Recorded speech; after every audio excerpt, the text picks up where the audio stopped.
Welcome back. Primetime Local News, Sports Talk with Josh and Buck. And I love this time of the year. It's somewhat of a dead period for a week or two. Not really a total dead period, but a down period where the local sports scene slows as we begin to transition and we finish up, hockey, basketball, high school sports. But this is when the playoffs begin on the pro side of things. And for the most part, I would say that the early rounds of basketball and hockey haven't disappointed. Big Game 3s coming up here for both the Calgary Flames and the Toronto Maple Leafs. Huge Game 3s. Calgary Flames going on the road now. Colorado goes in there, gets a split. They knew it was going to be tough against Colorado. Flames haven't had great starts in the first two games.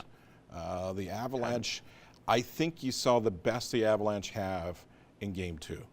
And the Flames are right there. Yeah. And they lost in overtime. So I'm still thinking the Flames are probably going to go to Denver and at least get a split there, or maybe win both and come back home and wrap it up. I don't think that this series is going to go further than 6. And the Leafs played their kind of game in Game 1. Bruins played their kind of game in Game 2. And they're going to be without Kadri tonight. You know what? If you look at the Leafs going home, if they play with that speed, the Bruins won't have an answer for it. But if the Bruins play with that little toughness and a little bit of grit and a little bit of dirtiness, look for the Bruins to win tonight. And that will certainly be something to watch tonight on Sportsnet, Hockey Night in Canada. Yep.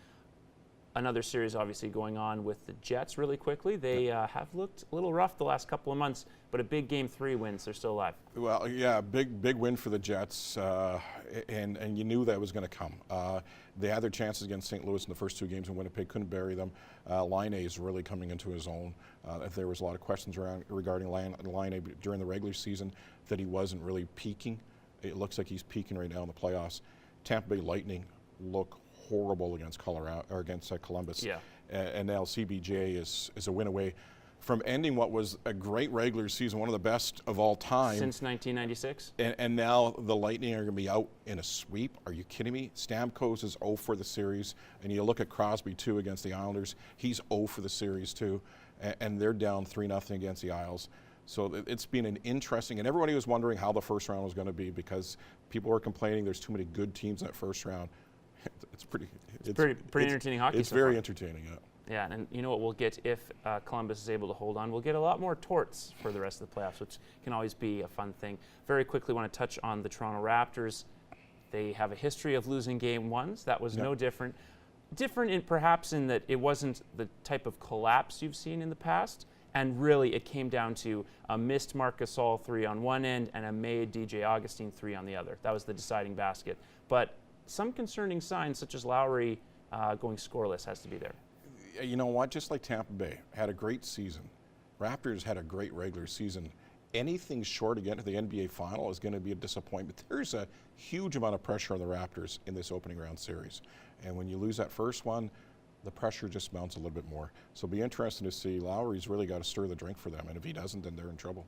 Yeah, 0 for 7 again in his first game versus the combined point guards Michael Carter-Williams, I believe I have that correct, and DJ Augustine, 35 points. Wow. So 35 points to 0 is quite the trap. But again, I don't think Toronto's going to miss. I hope Toronto's not going to miss that many open threes. 15 seconds really quick. Lakeland Athletics handing out their awards. Ray Sigurdsson wins back-to-back Female Player of the Year. Pretty good wrap-up. That plus winning ACAC Women's Volleyball Player of the Year in one season. And the great thing for this, the program is going to benefit from her. They benefit from her on the court. Now she's going to be part of the coaching staff.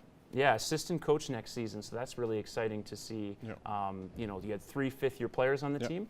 They extend their legacy on beyond that. Yeah, so that's great. When you have legacy players continue to bring that legacy to the future players onto that club, and who knows how long she'll be a member of that coaching staff. You know, she could be here for quite a long time.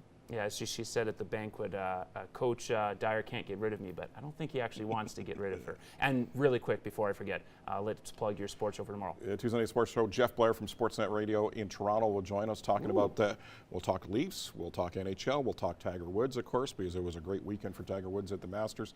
Also, we'll talk to David Shane from the Las Vegas Review-Journal.